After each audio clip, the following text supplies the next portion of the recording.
I've noticed something very interesting. The more rural you go, the more loyal people are towards the brand. Like, I was shocked with it because there was an incident which I saw. There was like some guy, I think probably a farmer or somebody. He came with a remote and he's like, मुझे इसमें cell दे दो. He didn't even know the size की पतला वाला कौन सा है, मोटा AAA क्या AA nothing. He's like, ये वाला सेल दे दो बट बिल्ली वाला देना. एंड दुकानदार ने बोला कि नहीं, ये बिल्ली वाला सेल. He's like, ठीक है, कब आएगा? बोले 3 दिन बाद. मैं 3 दिन बाद आऊँगा. He didn't buy any other cell. I वो think बैटरी because they 3 दिन put की their बात. trust and they don't want to take risk again. Exactly. So that trust, so which I noticed, and then I stood there and started talking to that person a lot, like to the shopkeepers around.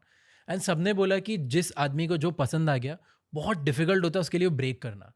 लेकिन जब you go to supermarkets, तो supermarket में अब tier 1 में जाओगे, हम लोग रोज एक नई चीज ट्राई करने की सोचते हैं कि यार ठीक है, कर दो, ये कर The दो. cost of risk is not that high. या इनहेरेंटली अगर ऐसे देखें तो कि हम लोग थोड़ा लो ट्रस्ट सोसाइटी पे, ठीक है. एंड हमारा ट्रस्ट मैक्सिमम है ना कम्युनिटी से आता है, रोल मॉडल से आता है. सो जो छोटे छोटी जगह है वहाँ पे कम्युनिटीज बहुत पास में होती है और उनके रोल मॉडल भी फिक्स होते हैं. तो जो उनसे डिराइव होता है ब्रांड, उस पर वो बहुत ज़्यादा ट्रस्ट करते हैं कंपैरेटिवली टू अस.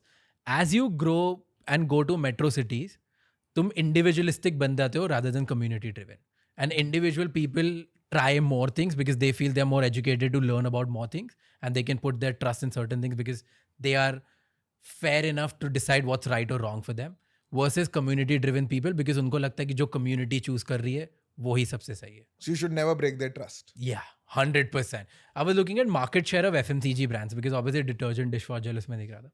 तो if you look at cities like Indore, Bombay, यहाँ पे कोई भी एक ऐसी ब्रांड नहीं जिसने अल्टीमेट डोमिनेंस कर रखा है. But when you go to smaller villages, वहाँ पे एक होगा 90-10% होगा कि एक ब्रांड है 90% है, बाकी 10% में 25 ब्रांड आ जाते